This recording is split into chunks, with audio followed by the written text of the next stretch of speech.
This is huge. I think that a mining town is very important for M23 because they need the resources. So the capture of mining facilities in particular from a resource standpoint is very important. As you say, it's 100 kilometers from Goma. So this means that their territory is expanding. This means they're growing in confidence. And I think that it's a dire reflection of the state of the DRC's army and their capability to try and stop them. So this is a very dangerous sign. It shows ambition and it shows that M23 aren't hugely interested in continuing the ceasefire that was brokered only very, very recently. So this is a dangerous sign, and it's very ominous for the army of the DRC and the DRC itself. Yes, and what does the M23's advance tell us about the group's capabilities, noting that it is backed by Rwandan forces? It tells us a great deal. I mean, the disparity in terms of materiel between M23 and between the Congolese army is seemingly important. I mean, it was important enough for the mercenaries who were defending Goma on behalf of the DRC army. They had to withdraw. I think they cited superior weaponry, or at least they cited superior tactics. So we know that M23 are a very serious force. They're very well resourced, and I think that they really have shown that they are capable of doing very severe damage to Eastern DRC as a whole, but or at least to the army in Eastern DRC. Yes, and strategically though, where might they target next? Do you expect an advance further in the coming days and weeks? I do. I think we're looking at more mining towns because, again, the resources are very important for them. So they'll want to keep going with this.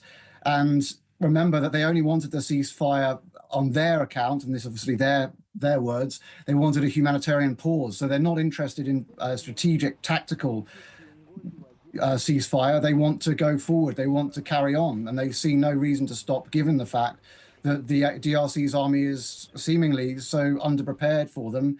And if it is prepared, it hasn't prepared in the right way. So they very much have the momentum right now, and it's a very dangerous time for the DRC, and the army and Tshisekedi has a lot of work to do to try and stabilize the situation. Yes, and speaking of stabilizing the situation, it's been sharply condemned by the UN. So can we expect a greater international response here? That's a very good question. Obviously, the UN have reporting on this. But in terms of a really, I think, coordinated response, I think the international community are going to continue to be slow. I think they're going to be too slow for the DRC and to stop more M23 advances. We've seen them dragging their feet already about this, and many other news stories have taken over coverage. So I think we're going to see a slow international response. I hope I'm wrong. I very much hope I'm wrong. But I think we're not going to see a great international presence of the like we saw, for example, in the Second Congo War. I don't think we're going to see that right now, and at least not in the near future. Yes, could, I suppose, international sanctions, particularly on Rwanda, change the situation? It's a very good question. The honest answer is I don't know. I think that it's likely they might at least potentially slow the situation, but I think M23's command are very buoyant.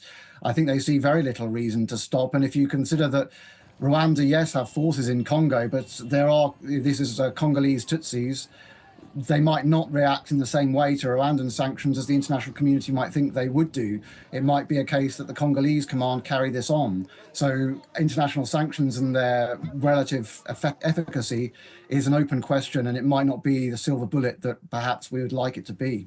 Okay, Dr. Reuben Loffman, really appreciate your time today. Thank you so much. Thank you very much indeed for your time. Thank you.